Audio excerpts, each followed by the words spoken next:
like a Hellcat.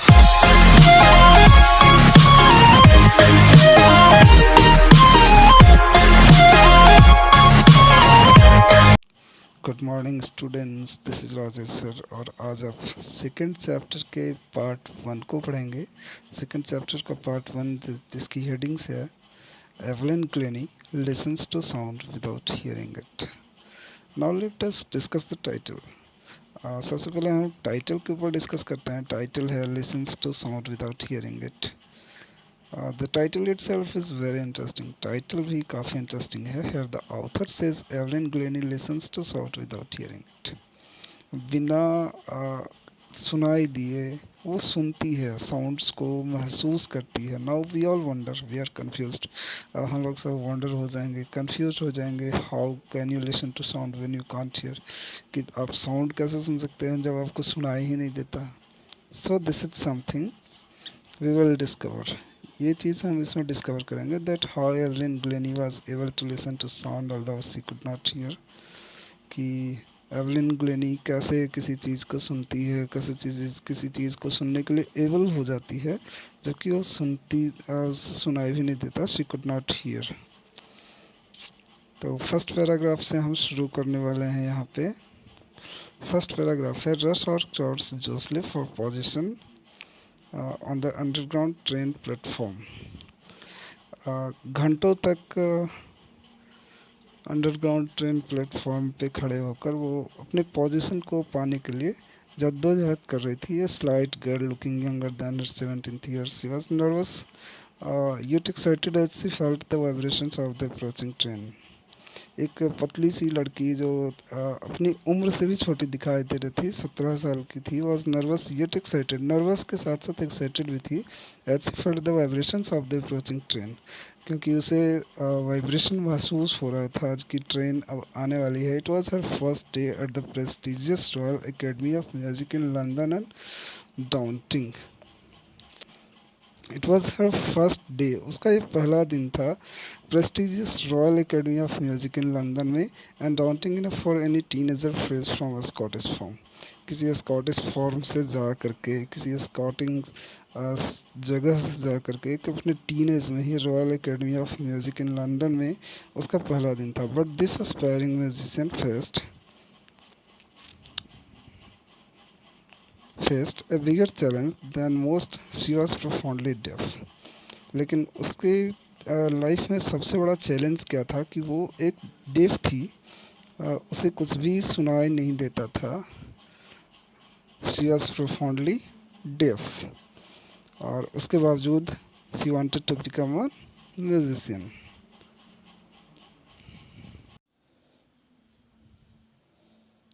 Evelyn Glennie's loss of hearing had been gradual. Her mother remembers noticing something was wrong when the 8-year-old Evelyn was waiting to play the piano. They called her name and she did not move. I suddenly realized she had not heard, says Isabel Glennie. Evelyn Glennie का जो loss of hearing था वो धीरे धीरे बढ़ता ही जा रहा था। उसकी माँ को याद है, her mother remembers noticing something was wrong when the 8 years old Evelyn was waiting to play the piano. जब एवलिन पियानो प्ले करने के लिए, बजाने के लिए जब उसको कॉल किया गया, 8 साल की थी उस समय, तो उस समय उसकी माँ ने नोटिस किया कि कुछ तो गड़बड़ है। दे कॉल्ड हर नेम, उन्होंने उसका नाम पुकारा and she did not move, और वो मुड़ी तक नहीं। आई सडनली रियलाइज्ड, तो तभी मुझे महसूस हुआ, she had not heard, says Isabel Glenny. Isabel Glenny कहती है कि मुझे तभी महसूस हुआ कि वो नहीं सुन पा रही है। For quite a while Evelyn manage to conceal her growing deafness from friends and teachers, but by the time she was 11 her marks had deteriorated and her headmistress urged her parents to take her to a specialist. For quite a while, Evelyn managed to conceal her growing deafness from friends and teachers.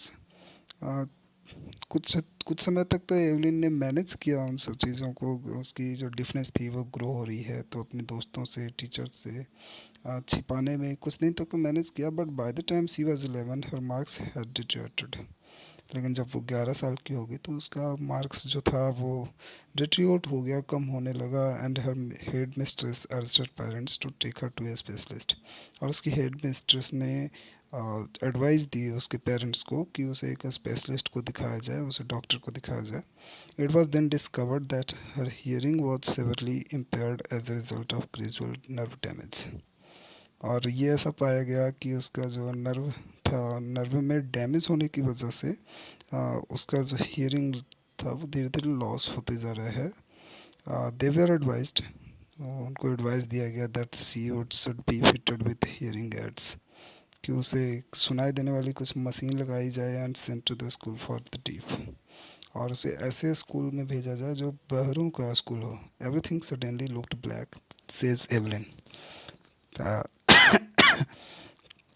अचानक से मेरे आंखों के सामने अंधेरा छा गया, Evelyn कहती है। But Evelyn was not but Evelyn was not going to give up. लेकिन एवलिन इतनी आसानी से मानने वाली नहीं थी। She was determined to learn lead in normal life and pursue her interest in music.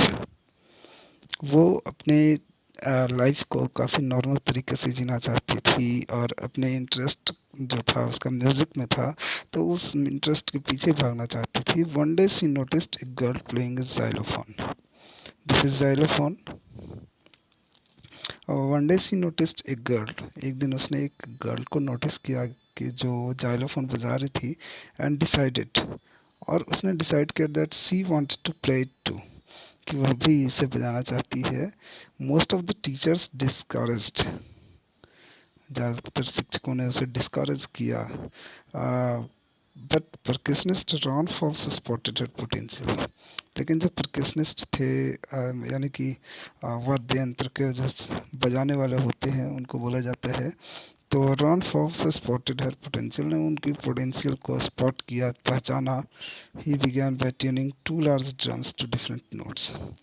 और उसने दो बड़े से ड्रम को ट्यून करके डिफरेंट नोट्स बनाए और उसने ट्यून बनाना शुरू किया। और उन्होंने कहा, don't listen through your ears, आप अपने कान से मत सुनो। ही वुड से, वो अक्सर कहा करते थे, try to sense it some other way, किसी दूसरे तरीके से इसको सेंस करने की कोशिश करो। सेज एवलिन, एवलिन ने बताया। Suddenly I realised, suddenly I realised I could feel,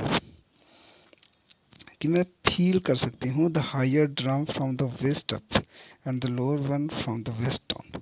मैं अपने वेस्ट यानी कि कमर के ऊपरी हिस्से से हायर ड्रम के साउंड को फील कर सकती हूँ, और लोअर वन जो लोअर वेस्ट होता है, वेस्ट कमर के नीचे वाले हिस्से से मैं लोअर वन ड्रम्स को फील कर सकती हूँ। Forbes repeated the exercise, Forbes ने एक्सरसाइज को रिपीट किया। एंड सुन, और जल्दी ही Evelyn discovered that she could sense certain notes in different parts of her body, कि अब वो अपने शरीर के अलग अलग हिस्से से, अलग अलग different parts of her body, अपने शरीर के अलग अलग हिस्से से कुछ ज़रूरी नोट्स बनाने शुरू कर दिए और कुछ सेंस करने लगी। I had learn to open my mind and body to sounds and vibrations. मैंने अपने पूरे शरीर के हर हिस्से को साउंड्स और वाइब्रेशंस को कैच करने में के लिए मैं सीखने लगी शरीर के हिस्से से। जैसे उंगली के लिए मान लिया कि उंगली जो है सा हो गया, रे हो गया, ग हो गया, मा हो गया, ऐसे करके। The rest was share determination and hard work. अब आगे जो था वो सिर्फ उसका हार्ड वर्क था और डिटर्मिनेशन था कि वो कैसे मैनेज करती है।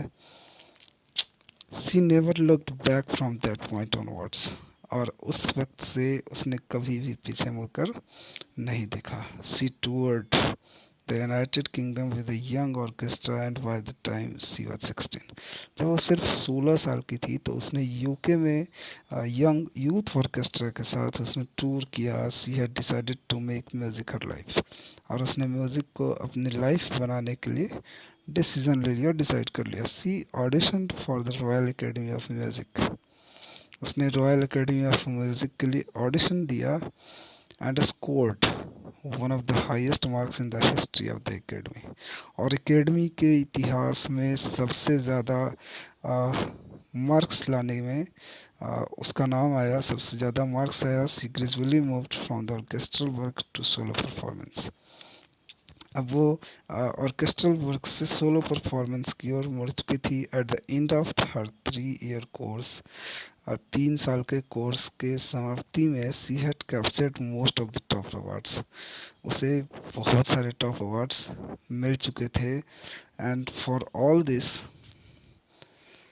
Evelyn won't accept any hint of heroic achievement. If you work hard and know where you are going, you will get there. यदि तुम कठिन परिश्रम करोगे और एंड नो, और तुम जानोगे what are you going, where are you going, कि तुम कहाँ जा रहे हो, यू विल गेट देयर, तुम वहाँ से पहुँच जाओगे। And she get right to the top, the world's most sought after multi-percussionist with the mastery of some thousand instruments and hectic international schedule। और जल्दी ही वो ऊंचाई तक पहुंच गई, शिखर तक पहुंच गई। The world's most sought after, और सबसे ज़्यादा देखे जाने वाली, सबसे ज़्यादा सुने जाने वाले मल्टी परकशनिस्ट के रूप में, जिसको महारत हासिल थी, मास्टरी थी ऑफ सम थाउजेंड इंस्ट्रूमेंट्स, लगभग हजारों इंस्ट्रूमेंट्स में। और अब उसका जो शेड्यूल था वो भी काफ़ी हेक्टिक हो गया था, क्योंकि अब वो विदेश, जापान, चाइना, कभी जापान, कभी इंडिया, कभी इंग्लैंड, कभी अमेरिका, ऐसे। तो उसका शेड्यूल जो था वो काफ़ी हेक्टिक हो चुका था। It is interesting to watch Evelyn function so effortlessly without hearing. और एवलिन के फंक्शन को देखना, जो कि बिना सुने बजाती थी अपने वाद्य यंत्रों को, तो वो काफ़ी इंटरेस्टिंग होता था। इन आवर 2 आवर डिस्कशन, हमारे 2 घंटे के डिस्कशन में, सी नेवर मिस्ड अ वर्ड, उसने एक वर्ड मिस नहीं किया। और वो क्या था? Men with bushy beards give me trouble. और लंबी दाढ़ी वाले लोग, दाढ़ी मूछ वाले लोग जो होते हैं, वो परेशानी कर देते हैं मेरे लिए। सी लाफ्ड, वो हंसते हुए बोली, it is not just watching the lips, it's the whole face, specially the eyes. वो सिर्फ होठ के लिए नहीं बोली थी कि मैं सिर्फ उसका होठ जो है वो देख करके पढ़ लूँगी। इट्स द होल फेस, ये पूरे चेहरे का जो है, स्पेशली द आईज, खास करके आँखें जो होती हैं, वो समझ में नहीं आता। She speaks flawlessly with Scottish lilt. वो अपने स्कॉटिश लिल्ट में, अपने स्कॉटिश जुबान में उसने बोला, my speech is very clear, my speech is clear because I could hear till I was 11। मेरी स्पीच क्लियर है क्योंकि मैं जब तक 11 साल की थी तो मैं सुन सकती थी। से जो वो बताती है, but that does not explain how she manage to learn French and master basic Japanese. लेकिन दैट डज नॉट एक्सप्लेन, लेकिन उससे ये एक्सप्लेन नहीं होता है how she manage to learn French and master basic Japanese, कि उसने फ्रेंच कैसे सीखा, मास्टर बेसिक जापानीज कैसे सीखा। As for music, she explains, it pours in through every part of my body। जहाँ तक म्यूज़िक की बात है तो सी एक्सप्लेन, वो एक्सप्लेन करती है, it pores in through every part of my body, ये मेरे रग रग में बसा हुआ है। It टिंगल्स in my skin, my cheek bones and even in my hair. ये मेरे बाल में है, मेरे चिक बोन्स में है, मेरे स्किन में है। When she plays the xylophone, जब वो जाइलोफोन बजाती है, she can sense the sound passing up the stick into her finger tips. उससे वो अपने फिंगर टिप्स के ज़रिए साउंड को सेंस करती है। By leaning against the drums she can feel the resonance flowing into her body.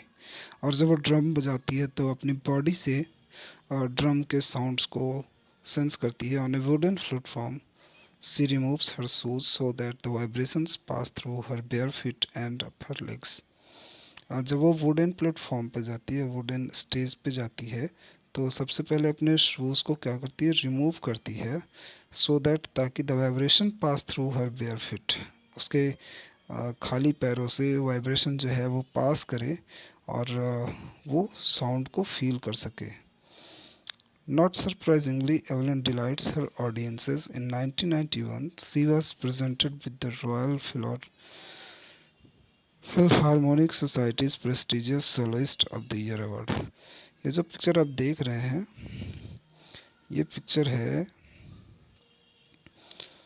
ये picture है रॉयल फिल्हार्मोनिक सोसाइटीज़ का, जहाँ ये एक काफ़ी प्रेस्टिजियस सोलोइस्ट मीन्स स्टेज होता है, जहाँ पर बहुत सारे लोग आकर के अपना प्रोग्राम देते हैं, लोगों के सामने अपनी दक्षता साबित करते हैं।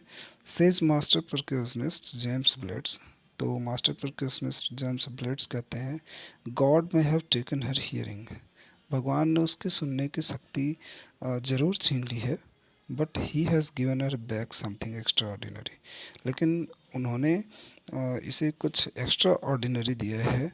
वॉट वी हियर, हम जो सुनते हैं, से फील्स, वह महसूस करती है, far more deeply than any of us, हमसे कहीं ज़्यादा। That is why she expresses music so beautifully, और इसी वजह से वो म्यूज़िक को काफ़ी सुंदर तरीके से एक्सप्रेस करती है। Evelyn confesses that she is something of a workaholic. Evelyn confess करती है, क्या कन्फेस करती है, that she is something of a workaholic. I have just got to work, often harder than classical musicians, but the rewards are enormous.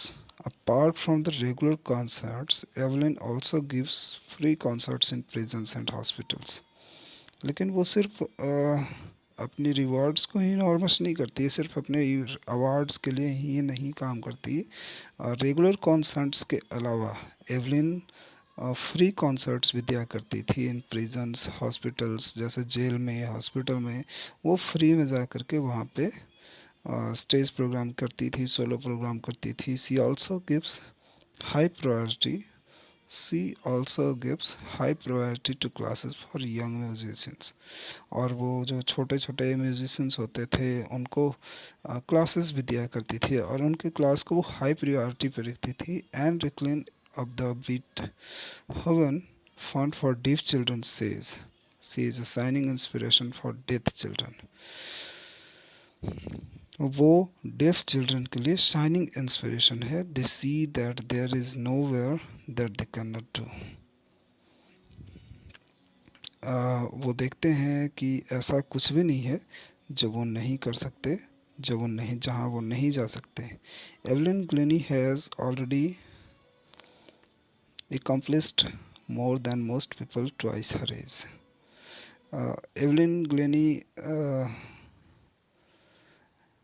अपनी उम्र में, अपनी छोटी सी उम्र में, अपने से बड़े लोगों के साथ वो स्टेज शेयर करती है। She has brought percussion to the front of the orchestra and demonstrated that it can be very moving.